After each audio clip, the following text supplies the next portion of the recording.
लो मेरे प्यारे से दोस्तों, इस एपिसोड की स्टार्टिंग में हमें मुलाद को दिखाया जाता है जो कि उनकी सोल गोल्डन ट्री से बाहर आती है अपने ड्रैगन के ऊपर सवार होकर के। वो सीधा ही दीतियान से कहते हैं कि भले ही मैं मर क्यों ना गया हूँ मगर मेरी सोल एर्क एकेडमी को हमेशा ही प्रोटेक्ट करेगी दीतियान। ये कहने के साथ वो दीतियान के सामने आकर के खड़े हो चुके थे। वहीं पे दीतियान अपने सामने मुलाद की सोल को देख करके हैरान हो चुका था कि आखिर ये कैसे पॉसिबल है। तभी वहाँ पे गार्डियन मास्टर सभी लोगों को बताते हैं कि जब मुलाद की बॉडी यहाँ से डिसअपियर हो रही थी तो उन्होंने अपने कुछ सोल पार्ट को गोल्डन ट्री के अंदर छोड़ दिया था शेक एकेडमी को प्रोटेक्ट करने के लिए, क्योंकि उन्हें पता था कि फ्यूचर में कोई बहुत बड़ा ख़तरा यहाँ पे आ सकता है। तभी मुलाद की जो सोल होती है वो सीधा ही मास्टर जुआनजी के पास जा कर के उनसे फ्यूज़न टेक्निक को परफॉर्म करने लगती है, जिसकी वजह से यहाँ पे मास्टर जुआनजी की पावर बहुत ही ज़्यादा बढ़ चुकी थी और वो सीधा ही एक जाइंट बुल ड्रैगन में कन्वर्ट हो चुके थे और वो सीधा ही खड़े हो चुके थे दीतियान के सामने। और तभी वहाँ पे दीतियान को मास्टर मुलाद की बॉडी के अंदर से उसके अंकल ताओती की ब्लड लाइन महसूस हो रही होती है। यहीं पे दीतियान चिल्लाते हुए मास्टर जुआन से कहता है कि तुम लोगों की इतनी हिम्मत कि तुम लोगों ने मेरे अंकल ताओती की ब्लड लाइन को चोरी कर लिया है, जिसे प्योरेस्ट ब्लड लाइन कहा जाता है हमारे ड्रैगन क्लैन में। ये कहते हुए यहाँ पे दीतियान भड़क चुका था। और वहीं पे जब शेक एकेडमी के डीन के कान में अंकल ताओती जो कि ड्रैगन क्लैन से बिलोंग करते थे, इनका नाम जब वो सुनते हैं तो वो कहते हैं कि अंकल ताओती तो ड्रैगन गॉड के 5th सन थे, जिन्हें 9th son of divine beast के नाम से भी जाना जाता है। मुझे यकीन नहीं हो रहा है कि सीनियर मुलाद ने उनकी ब्लड लाइन को अपने पास सेफ रखा था इस गोल्डन ट्री के अंदर। और तभी हम वहाँ पे दीतियान को देखते हैं जो कि पागलों की तरह अपने ऑरा प्रेशर को रिलीज कर रहा होता है। वो चिल्लाते हुए मास्टर जुआन से कहता है कि तुम लोगों ने डेस्टिनी बीस्ट को मारा और फिर मेरे अंकल ताओती की ब्लड लाइन को भी चोरी कर लिया है। तुम लोग यहाँ पे सिर्फ और सिर्फ मरना डिजर्व करते हो। ये कहने के साथ दीतियान लगातार मास्टर जुआन के ऊपर अटैक करने लगता है, मगर अब मास्टर जुआन कमज़ोर नहीं थे। वो अपने ऑरा प्रेशर को रिलीज करके अपनी जाइंट सी बुल गॉड बॉडी का इस्तेमाल करके सीधा ही दीतियान को खींच करके एक फीस्ट अटैक दे मारते हैं। उस अटैक को अपनी तरफ आता हुआ देख करके दीतियान अपने विंग्स से खुद को प्रोटेक्ट करने की कोशिश करता है, मगर वो काफ़ी घायल हो चुका था। जहाँ पे दीतियान फिर से मास्टर जुआन के ऊपर अपनी पोज से अटैक करता है। मास्टर जुआन उसकी पोज को पकड़ के सीधा ही ज़मीन पे उठा करके पटक देते हैं और जैसे ही दीतियान ज़मीन पे जा करके गिरता है वहाँ पे एक काफ़ी बड़ा ब्लास्ट होता है और उस ब्लास्ट को देख करके सबकी आंखें चौंधिया चुकी थी। किसी को यहाँ पे यकीन नहीं हो रहा होता है कि मास्टर जुआन की पावर इतनी ज़्यादा कैसे बढ़ सकती है कि वो एम्परर दीतियान को इतनी बुरी तरीके से पीट रहे हैं। तभी एम्परर दीतियान भड़क चुका था। वो अपनी पावर को रिलीज करते हुए सीधा ही वोंग लोंग यान टेक्निक को परफॉर्म करते हुए वहाँ पे एक डोमेन को क्रिएट करने लगता है। इस टेक्निक को परफॉर्म करने की वजह से दीतियान की जो पावर होती है वो सीधा ही बूस्ट हो जाती है डिवाइन रैलम पे। वहाँ पे दीतियान अपने मल्टीपल क्लोन्स को बना करके सीधा ही मास्टर जुआन को चारों ही तरफ से घेर के अपने डोमेन के अंदर उन्हें कैद कर लेता है और वो हंसते हुए कहता है कि जुआन अब तुम्हें कोई नहीं बचा सकता है। मगर तभी मास्टर जुआन सॉलोइंग द स्टार स्काई पोर्टल को समन करते हैं और एक जाइंट से ब्लैक होल को वहाँ पे अपीयर करके वो सीधा ही दीतियान के इस पावरफुल डोमेन के साथ साथ दीतियान के सारे क्लोन और खुद दीतियान को अपने ब्लैक होल के अंदर सील करके उसे चारों ही तरफ से जंजीरों से कैद कर लेते हैं अपने साथ में ही। ये देख करके दीतियान चिल्लाते हुए अपने ऑरा प्रेशर को रिलीज करके अपने साथियों से कहता है कि पूरी की पूरी शेक सिटी को डिस्ट्रॉय कर दो। अब से यहाँ पे कमांडर लॉ एक्टिवेट होता है जब तक मैं इस प्रिज्म से बाहर नहीं आ जाता हूँ। ये आदेश मिलते ही सारे ही बीस्ट टूट पड़ते हैं शेक सिटी की ओर, जिसे देख करके अब शेक सिटी के सारे सोल्जर्स भी घबरा चुके थे। और वहीं पे सीन शिफ्ट होता और हमें डीमन फॉरेस्ट का सीन दिखाया जाता है, जहाँ पे इविल आई लॉर्ड को ये पता चल चुका था कि उसके बेटे को किसी ने मार दिया है। वो पागलों की तरह अपने बेटे के कातिल को डीमन फॉरेस्ट के अंदर ढूंढ रहा होता है, जिसके बारे में यू हाउ को पता चल जाता है। वो तुरंत अपने पास से रिंग स्टोरेज डिवाइस को बाहर निकालता है जिसे टीचर जियान ने बनाया था। तभी युहाओ कहता है कि मैं यहाँ पे इस इविल आई की रिंग को एब्जॉर्ब नहीं कर सकता हूँ क्योंकि लिए मेरे पास समय बहुत कम है। उसका फादर भी बहुत ही तेज़ी से मेरे करीब आ रहा है और ये जो रिंग स्टोरेज डिवाइस है वो सोल रिंग को लगभग 1 हफ्ते तक सेफ रखेगी। ये कहने के साथ युहाओ तुरंत ही मिंगतियान से कहता है कि जल्दी से यहाँ से निकलो वरना वो इविल आई लॉर्ड हमें अपनी स्पिरिचुअल पावर से डिटेक्ट कर लेगा क्योंकि वो पूरे ही जंगल में अपनी पावर को फैला करके अपने बेटे की स्पिरिचुअल एसेंस को सेंस करने की कोशिश कर रहा है। और यहाँ पे ऐसा ही होता है, वो इविल आई लॉर्ड अपनी पावर को चारों ही तरफ जंगल में फैला करके अपने बेटे के निशान को ढूंढ रहा होता है और उसके कातिल को। मगर युहाओ तो उससे 1 कदम आगे निकलता है। युहाओ बहुत ही तेजी से तियांग मिंग के ऊपर सवार होकर के डीमन फॉरेस्ट से बहुत ही तेजी से उड़ते हुए बाहर की ओर निकल रहा होता है। और तभी सीन शिफ्ट होता है और हमें शेक एकेडमी का सीन दिखाया जाता है जहाँ पे सारे ही बीस्ट शेक एकेडमी के ऊपर अटैक कर देते हैं, जहाँ पे शेक एकेडमी के सारे सोल्जर्स अपने तीर कमान से उन्हें रोकने की कोशिश करते हैं। मगर ये सब तो एक नॉर्मली तीर कमान होते हैं जो कि उन बीस्ट का कुछ बिगाड़ नहीं पाते हैं। और वो सारे ही बीस्ट शेक एकेडमी की वॉल को डिस्ट्रॉय करते हुए शेक एकेडमी के अंदर भी घुस चुके थे, जिसे देख के सब वहाँ पे घबरा चुके थे कि अब वो क्या करेंगे। वहीं पे युहाओ का ब्रदर अपनी टीम को लेकर के शेक एकेडमी के गेट को प्रोटेक्ट करने के लिए आगे बढ़ता है। यहाँ पे वो लोग कुछ कर पाते उससे पहले ही वो सारे ही बीस्ट मिल करके युहाओ के ब्रदर की पूरी टीम को एक ही बार में उठा करके नीचे पटक देते हैं। और जैसे ही वो सारे बीस्ट मिल करके युहाओ के ब्रदर को मारने ही वाले होते हैं, मगर तभी वहाँ पे एक ब्लास्ट होता है जिसकी वजह से वो बीस्ट नीचे जाकर के गिर जाता है। और वहाँ पे एंट्री हो चुकी थी तांग सेक्ट की पूरे टीम की, जहाँ पे बेबे अपने पूरे ही तांग सेक्ट को लीड करते हुए अपने सारे ही वेपन्स को और अपने तांग सेक्ट के फ्लैग को लेके पहुँच चुका था, जिसे देख करके युहाओ के ब्रदर की खुशी का ठिकाना नहीं होता है। तभी बेबे अपने टीम को आदेश देता है कि सभी बीस्ट को ख़त्म करो। वहीं पे बेबे आसमान में उड़ते हुए शेक एकेडमी के डीन से कहता है कि मेरे पास एक बहुत ही इंपॉर्टेंट न्यूज़ है। दी लॉन्ग मैन सेक्ट की नैन सुई ने अभी हाल ही में ही तांग सेक्ट में विजिट किया है और उन्होंने युहाओ और वोंग के बारे में कुछ बताया है। तभी डीन कहते हैं कि हाँ मुझे पता है, वोंग ने खुद को सेक्रीफाइस करके युहाओ की जान बचाई है और वो उसकी सोल रिंग बन चुकी है।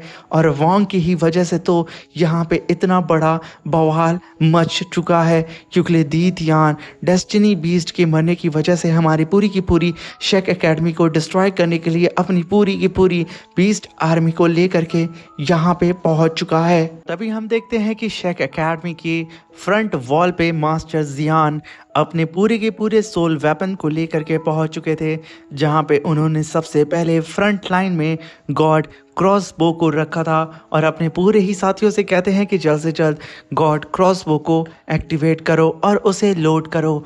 ये कहने के साथ अपने सामने आ रहे कई सारे फ्लाइंग सोल बीस्ट की तरफ वो निशाना लगाते हैं और एक ही बार में अपने गॉड क्रॉसबो को अटैक करके उन सारे की पावर को एक साथ फ्यूज़ करने लगते हैं, जहाँ पे उनके सामने एक जाइंट सी बॉल क्रिएट होने लगती है। और देखते ही देखते मास्टर जियान ने अपने साथियों को आदेश दिया होता है अटैक। इतना ही कहना था, आसमान में काफ़ी पावरफुल लेज़र बीम अटैक सीधे अपने सामने आ रहे सारे के सारे फ्लाइंग बीस्ट के ऊपर अटैक करके उन्हें मारे जा रही होती है और उनकी सोल रिंग आसमान में ही अपीयर हो जाती है। और वहीं पे वो 6 विंग डार्क गोल्डन टाइगर जिससे फाइट ग्रैनी नहीं कर पा रही थी, वो भी इस अटैक के सिर्फ हल्के से ही टच से वहाँ पे मारा जाता है, जिसे देख करके ग्रैनी कहती है मुझे यकीन नहीं हो रहा है कि मेरी आंखों के सामने तांग सेक्ट के इस गॉड क्रॉसबो ने अकेले एक ही बार में कई सारे फ्लाइंग बीस्ट को मार दिया और साथ में 6 विंग डार्क गोल्डन टाइगर जिसकी कल्टीवेशन लेवल 1 लाख ईयर थी, उसे फ्यूज सेकंड में इरेज करके रख दिया। तभी मास्टर जियान अपने साथियों से कहते हैं कि जितने भी सोल बीस्ट मर रहे हैं उन सभी लोगों की सोल रिंग को सेम टाइम पे कलेक्ट करो, कोई भी सोल रिंग जहाँ पे बचनी नहीं चाहिए। ये कहने के साथ वो खुद 6 wing dark golden tiger beast की सोल ड्रिंक को अपने पास रख लेते हैं, मगर तभी मास्टर जियान अपने साथियों के पास आकर के उन्हें अटैक करने से रोकते हैं, क्योंकि सारे ही सोल बीस्ट धीरे धीरे करके पीछे हट रहे होते हैं। जिसे देख करके ग्रैनी कहती हैं कि मुझे ऐसा लग रहा है कि इन लोगों ने कुछ और ही सोच करके यहाँ रखा है और हम लोग इन सोल बीस्ट को हल्के में नहीं ले सकते हैं। इनके पास ज़रूर कोई ना कोई ट्रम्प कार्ड होगा, इसलिए यहाँ पे कोई भी केयरलेस नहीं होगा। और यहाँ पे तो जुआन पता नहीं कब तक दीतियान को अपने डोमेन के अंदर कैद रख पाएगा। तभी ग्रैनी लिंगर से कहती हैं कि जा करके सारे ही हमारे सपोर्टिव अकेडमी को ये मैसेज भेज दो कि वो जल्द से जल्द हमारी मदद करने के लिए यहाँ पे आ जाएं। तभी लिंगर कहती है कि हमने ऑलरेडी मैसेज को भेज दिया है, बट मुझे एक बात समझ पे नहीं आ रही है कि यार दावलाव फॉरेस्ट के सिर्फ 2 ही बीस्ट यहाँ पे अपीयर हुए हैं, दीतियान और बीजी। बाकी बीस्ट कहाँ पे हैं? मुझे यहाँ पे 5 फ्यूरियस बीस्ट भी नजर नहीं आ रहे हैं जो कि स्टारडाउ फॉरेस्ट के अंदर टॉप 5 में आते हैं। आखिर वो लोग कहाँ पे छुपे बैठे हैं? मगर तभी वहां पे ग्रैनी कहती है कि रुक जाओ, तुम्हें कोई आवाज़ सुनाई दे रही है? ये कहते हुए वो घबराते हुए सीधे ही शेक सिटी की वॉल के आगे आ जाती हैं और सबसे कहती हैं कि सब के सब अलर्ट हो जाओ। वहां पे एंट्री होती है बियर बीस्ट जोंग की, जो कि स्टारडाउ फॉरेस्ट के अंदर टॉप 6 रैंक पे आता है और इसकी कल्टीवेशन लेवल 4,70,000 ईयर्स की है। तभी ग्रैनी कहती हैं कि यहाँ पे एक नहीं है बल्कि साउथ गेट पे रैंक 8 का 3 हेड रेड डीमन किंग भी आ चुका है और साथ में नॉर्थ गेट की तरफ बीस्ट रैंकिंग में 5th पोजीशन को रखने वाला डीमन ट्री भी यहाँ पे आ चुका है, जिसकी कल्टीवेशन लेवल का अंदाज़ा लगा पाना मेरे लिए बहुत ही ज़्यादा मुश्किल है। और तभी हम वहाँ पे उस डीमन ट्री को देखते हैं जो कि ज़मीन को फाड़ते हुए सीधा ही शेक एकेडमी के मेन गेट के सामने आके अपीयर होता है। तभी ग्रैनी कहती है कि शाओ और जी, तुम दोनों ही साउथ गेट को जाके गार्ड करो और सारे ही ओल्ड मैन नॉर्थ गेट को जाके गार्ड करो और लेन एंड मीर तुम दोनों ही ईस्ट गेट को गार्ड करो और लिनर और लाओ तुम दोनों ही वेस्ट गेट पे जा कर के उस बियर बीस्ट का मुकाबला करो।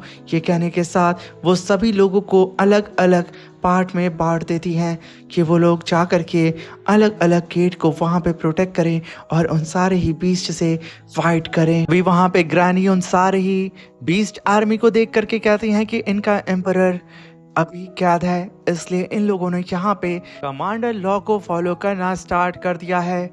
वहीं पे शेक एकेडमी के ऊपर वो सारे ही बीस्ट टूट पड़ते हैं, जहाँ पे शेक एकेडमी के टाइम लॉर्ड अपने साथियों को डटे रहने के लिए बोलते हैं और वहीं पे यू हाउ के सारे ही टीम मेंबर्स अपने अपने वेपन्स का इस्तेमाल करके सारे ही बीस्ट को सिटी के अंदर आने से रोक रहे होते हैं। वो लोग अपनी पूरी जी जान लगा करके उन सारे ही बीस्ट को मारे जा रहे होते हैं। यहाँ पे काइतू एक ब्लास्ट में कई सारे बीस्ट को लाइन से मार देता है, मगर यहाँ पे बीची अपनी पावर का इस्तेमाल करके उन सारे ही मरे हुए बीस्ट को फिर से जिंदा कर देती है, जिसकी वजह से यूहाओ के सारे ही टीम मेंबर्स को काफ़ी मुसीबत का सामना करना पड़ता है। और वहीं पे लिंगर अपने स्पीयर को लेकर के सीधा भिड़ चुकी थी उस बियर बीस्ट जोंग से, जहाँ पे लिंगर कहती है कि मैं यहाँ पे सुप्रीम द लाओ पे प्रमोट हो चुकी हूँ, मगर फिर भी मैं इस बियर बीस्ट जोंग को सप्रेस नहीं कर पा रही हूँ। आखिर ये कितना ज़्यादा पावरफुल है। ये कहने के साथ वो लगातार अपने स्पीयर से सीधा ही उस बीस्ट के ऊपर अटैक किए जा रही होती है, मगर रिजल्ट में यहाँ पे कुछ खास नहीं निकलता है क्योंकि वो बीस्ट उससे ज़्यादा पावरफुल था। तभी वहाँ पे लाओ अपने लॉकेट को एक्टिवेट करता है और वही सेम लॉकेट लिंगर के पास भी होता है। जैसे ही लाओ ने अपने लॉकेट को एक्टिवेट किया था, लिंगर का भी लॉकेट एक्टिवेट हो जाता है और वो एक स्पेस जंप लगा करके सीधा ही अपने स्पीयर को लेकर के उस बियर बीस्ट जोंग के फोरहेड के ऊपर काफ़ी पावरफुल अटैक कर देती है। यहाँ पे लिंगर को ये लगता है कि ये बियर बीस्ट इसके सरप्राइज अटैक से बच नहीं पाया होगा, मगर जब वो अपने सामने देखती है कि उस बियर बीस्ट ने अपनी स्पिरिचुअल पावर से लिंगर के स्पीयर को हवा में ही रोक दिया था, देख करके लाओ समझ जाता है कि लिंगर खतरे में है। वो अपनी शील्ड को सीधा ही लिंगर की तरफ फेंकता है, जहाँ पे बियर बीस्ट एक ही बार में लिंगर के स्पीयर को डिस्ट्रॉय करके उसके ऊपर काफ़ी पावरफुल अटैक अपने क्लॉ से कर देता है। ये अटैक उस लिंगर को लगता उससे पहले ही लाओ की शील्ड लिंगर के सामने आ चुकी थी और उसे प्रोटेक्ट कर लेती है, मगर बियर बीस्ट का अटैक इतना खतरनाक होता है कि उसके इम्पैक्ट की वजह से लिंगर काफ़ी तेज़ी से कई सारी बिल्डिंगों को तोड़ते हुए सीधा ही जाके ज़मीन पे धमाक से गिरती है। तभी हम वहां पे लिंगर को देखते हैं जो कि गुस्से में आके अपनी पावर को रिलीज करते हुए अपनी बॉडी मार्शल सोल को समन करती है, जहां पे एक जायंट ड्रैगन उसके सामने आकर के छोटे छोटे स्पीयर पार्ट में बदल जाता है और सीधा ही जा करके वो लिंगर से फ्यूज होने लगता है, जहां पे लिंगर एक ड्रैगन आर्मर को पहन चुकी थी और वो अपने स्पीयर को जायंट फॉर्म में ला करके सीधा ही उस बीस्ट से भिड़ चुकी थी, जहां पे वो बियर बीस्ट अपने क्लॉ से लिंगर के स्पीयर को होल्ड करता है और इन दोनों की टकरार की वजह से आसपास का माहौल एकदम बिगड़ चुका था। और तभी लाओ भी अपनी शील्ड को लेकर के लिंगर की मदद करने के लिए कूद पड़ता है, जहां पे ये दोनों ही मिलकर के उस बियर बीस्ट से फाइट करने लगते हैं। मगर तभी लिंगर अपनी fifth soul skill the blue flame dragon head को समन करती है और उसे लाओ की शील्ड के साथ फ्यूज करके सीधा ही उस बियर बीस्ट के ऊपर अपने स्पीयर से अटैक कर देती है। मगर वो बियर बीस्ट इतना ज़्यादा पावरफुल था कि वो अपने सिर्फ राइट हैंड से उस ड्रैगन के मुंह को पकड़ लेता है और एक ही क्लॉ अटैक में उस बियर बीस्ट ने लिंगर के इस जायंट से ड्रैगन अटैक को डिस्ट्रॉय करके रख दिया था और उसके ड्रैगन के चिथड़े उड़ा दिए थे, की वजह से लिंगर भी यहाँ पे घायल हो चुकी थी। मगर तभी वो बियर बीस्ट टीयर दी स्काई क्लॉ अटैक सीधा ही लिंगर के ऊपर कर देता है।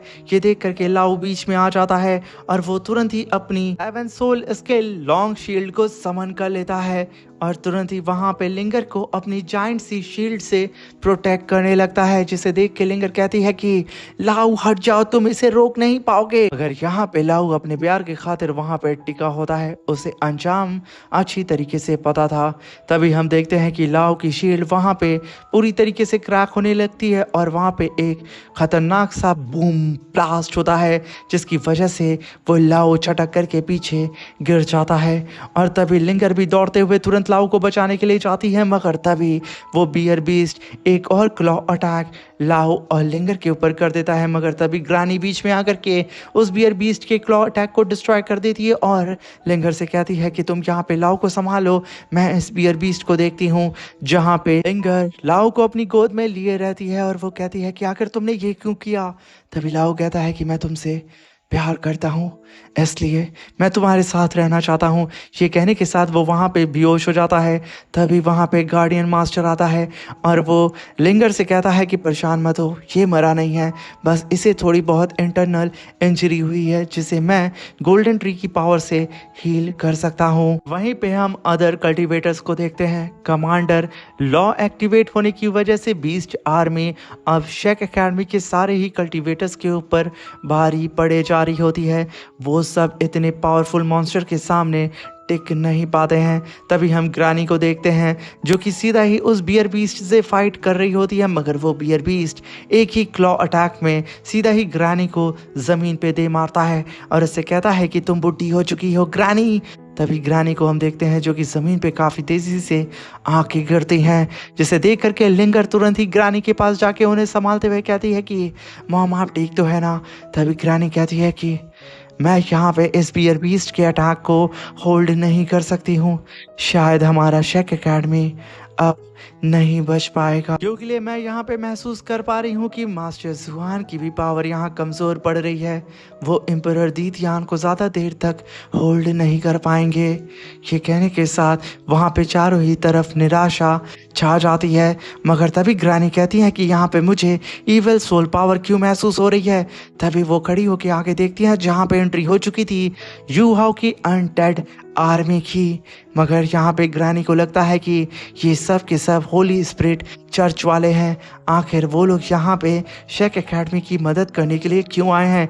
यहाँ पे चारों ही तरफ कंफ्यूजन दौड़ चुकी थी, क्योंकि यहाँ पे किसी को समझ नहीं आ रहा होता है कि आखिर अनडेड आर्मी जिसके पास इवल पावर है, जो कि होली चर्च के कल्टिवेटर्स के पास ही होती है, वो लोग आखिर क्यों शेक एकेडमी की मदद करने के लिए यहाँ आए हैं। इसी के साथ ये एपिसोड ख़त्म होता है।